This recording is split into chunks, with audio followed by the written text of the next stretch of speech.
Gracias.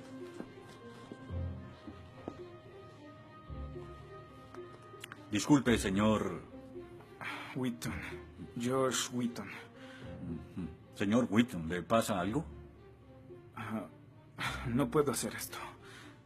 No puedo hacer lo que pide, soy cristiano. No, no se preocupe, aún puede regresar a su dormitorio, arrodillarse y orar al lado de su cama si quiere. Lo que haga con su vida es su problema, pero lo que haga aquí en la clase es el mío. Yo no puedo.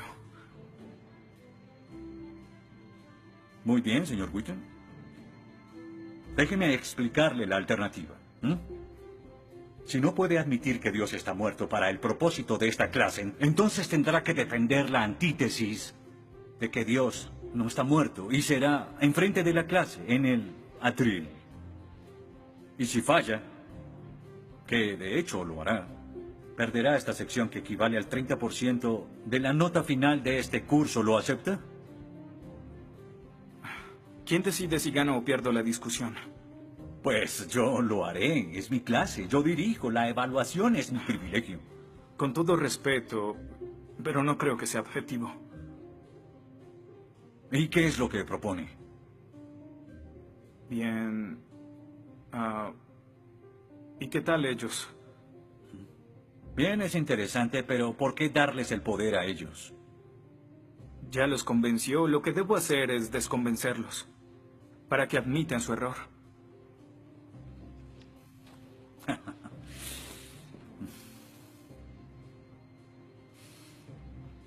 Bien. Señor Wheaton, tendrá 3 sesiones los últimos 20 minutos de las próximas 3 clases para que exponga su punto. Le prometo que haré las menores interrupciones posibles. Puede pedir lo que quiera en la clase, pero no le daré más tiempo. Los ateos dicen que nadie puede probar la existencia de Dios. Y tienen razón. Pero yo digo que nadie puede refutar que Dios existe.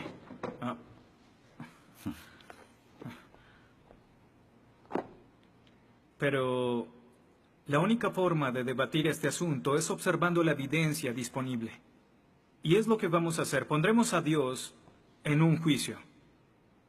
Con el profesor Radisson como fiscal y yo como el abogado defensor. Y ustedes como el jurado. La mayoría de cosmólogos están de acuerdo con que el universo empezó hace 13.7 billones de años en un evento conocido como la Gran Explosión. Ahora, analicemos la descripción del físico ganador del premio Nobel Steven Weinberg de cómo habría sido la Gran Explosión y, ya que él es ateo, podemos estar seguros de que no hay ninguna inclinación religiosa en su descripción. Al principio, hubo una explosión y en 3 minutos, 98% de la materia que hay o habrá se produjo. El universo apareció. Por 2500 años, la mayoría de científicos estuvieron de acuerdo con Aristóteles, con la idea de que el universo siempre ha existido sin inicio o final. Pero la Biblia no está de acuerdo. En 1920, el astrónomo belga Georges Lemaitre, teísta, que de hecho... ¿Qué es un teísta? Un teísta es alguien que cree en la existencia de Dios. Dijo que todo el universo saltó a la existencia en 1/1000.000 de 1/1000.000 de segundo. De la nada, en un inimaginable destello de luz.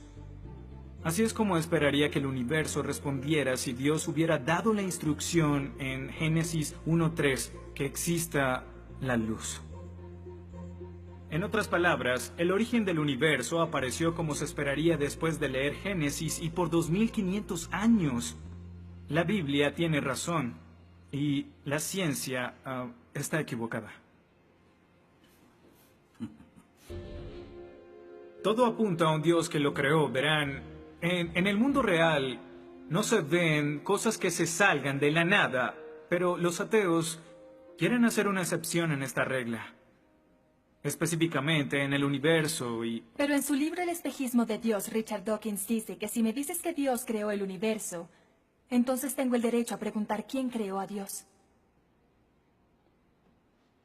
La pregunta de Dawkins solo tiene sentido en términos de un Dios que ha sido creado. No tiene sentido en términos de un Dios no creado. que es la clase de Dios en el que creen, incluso dejando a Dios fuera de la ecuación, tengo el derecho de devolverle la pregunta al señor Dawkins y decir, si el universo te creó, ¿quién creó el universo?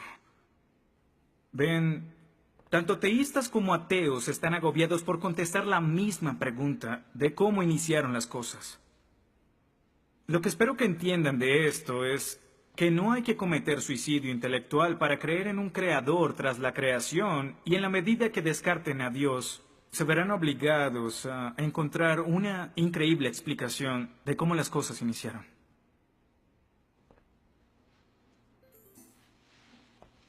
Me imagino que estás satisfecho con tu presentación.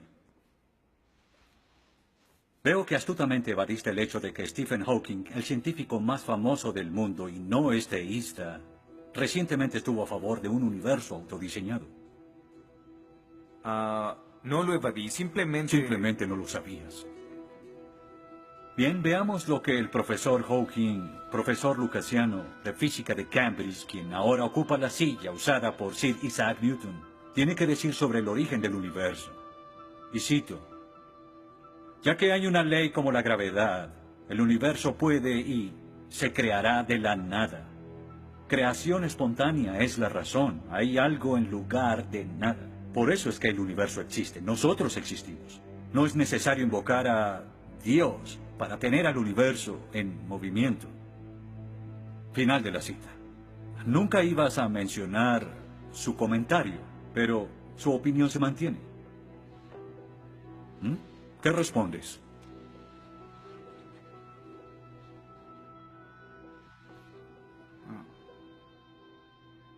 No sé. ¿No sabes? Pinché el globo de todo tu argumento con un solo alfiler y... ¿tú no lo sabes? Oh. Señor, me gustaría decirle que tengo la respuesta perfecta, pero no quebranta mi fe. Oh, ok. Así que el más grande cerebro científico de toda la historia dice que Dios no es necesario, pero un estudiante de primer semestre dice, oh, sí lo es. Wow, ¿sabes? Va a ser una decisión muy difícil. Pues estaré pendiente la próxima semana. Se acabó la clase. Gracias a una ley como la gravedad, el universo puede y se creará de la nada. Y para ser honesto, no sabía cómo refutarlo. Después de todo, es cierto que Hawking es un genio.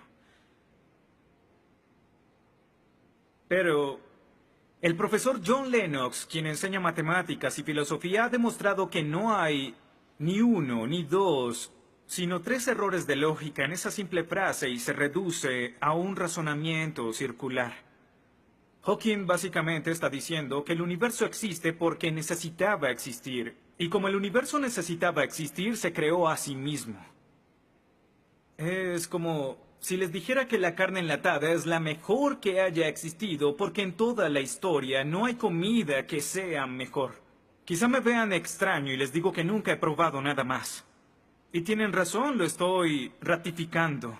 Pero cuando Hawking afirma que el universo se creó a sí mismo porque así debía ser, y luego dice que tiene una explicación de cómo y por qué fue creado, no reconocemos que está haciendo lo mismo. Pero así es. Continuando con Lennox, sandeces se quedan en sandeces, aunque sean dichas por un famoso científico.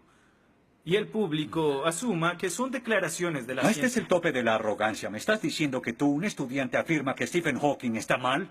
No. Lo que digo es que John Lennox, profesor de matemáticas y filosofía, encontró que las razones del profesor Hawking son incorrectas. Y si no soporta mi desacuerdo con Hawking, le sugiero que vaya a la página 5 de su libro, en donde insiste en que la filosofía está muerta. Y si está tan seguro de la infalibilidad de Hawking y la filosofía realmente está muerta, entonces no hay necesidad de esta clase. El mal. Se dice que el mal es el arma más potente del ateísmo contra la fe cristiana. Después de todo, la existencia del mal nos lleva a una pregunta. ¿Y si Dios es tan bueno y tan poderoso, ¿por qué permite que el mal exista? La respuesta a esto es muy simple. Libre albedrío. Dios permite que el mal exista por el libre albedrío. Desde el punto de vista cristiano, Dios tolera el mal en este mundo por un tiempo para que un día todos los que eligieron amarlo estén con Él en el cielo, apartados del mal, pero con el libre albedrío intacto. En otras palabras, la intención de Dios con el mal es destruirlo un día. Oh, qué conveniente. Un día me desharé de todo el mal del mundo, pero hasta ese momento tendrán que lidiar con las guerras, holocaustos, tsunamis, pobreza, hambruna y sida. Que se diviertan. Luego nos enseñará sobre el absolutismo moral.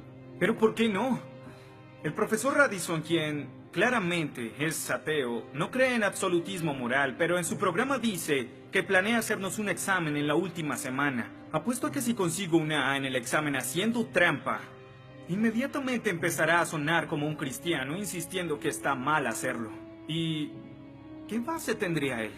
Si el propósito de mis acciones es lograr el éxito, entonces, ¿por qué no podría hacerlo?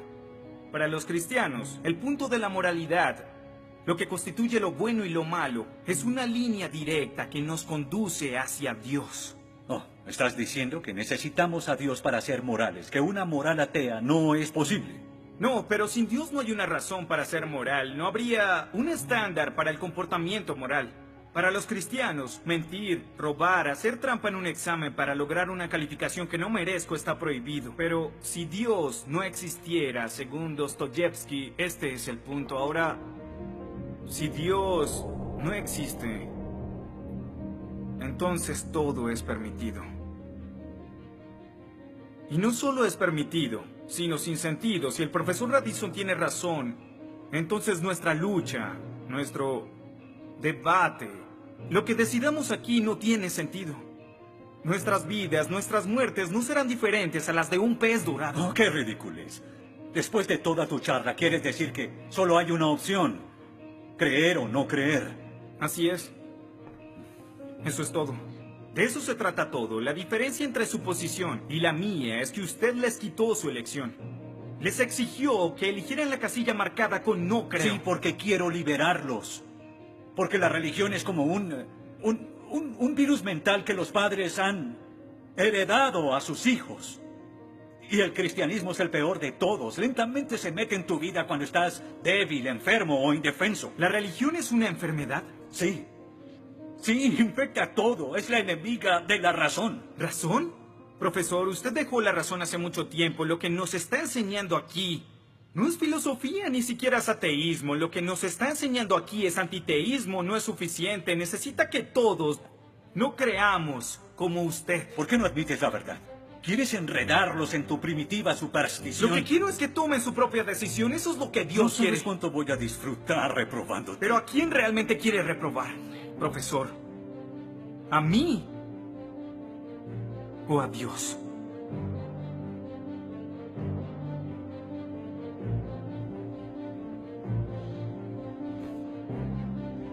¿Odia a Dios?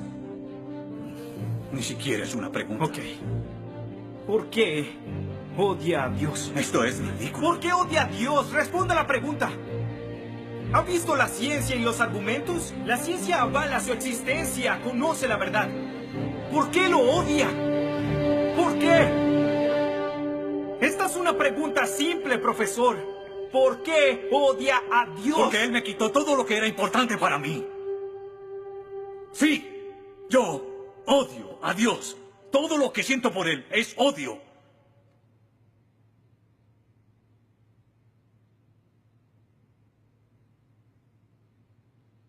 ¿Cómo puede odiar a Dios si no existe?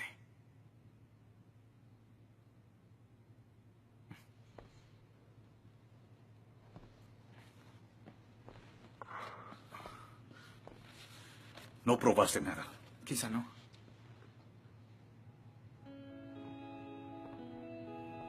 Ellos deben elegir.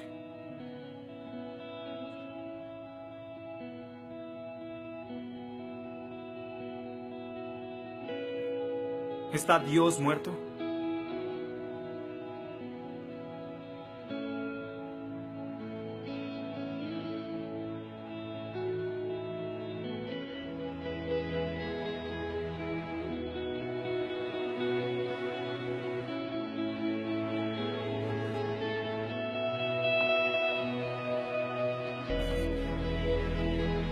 Dios no está muerto. Dios no está muerto. Dios no está muerto. Dios no está muerto. Dios no está muerto. Dios no está muerto. Dios no está muerto. Dios no está muerto. Dios no está muerto. Dios no está muerto.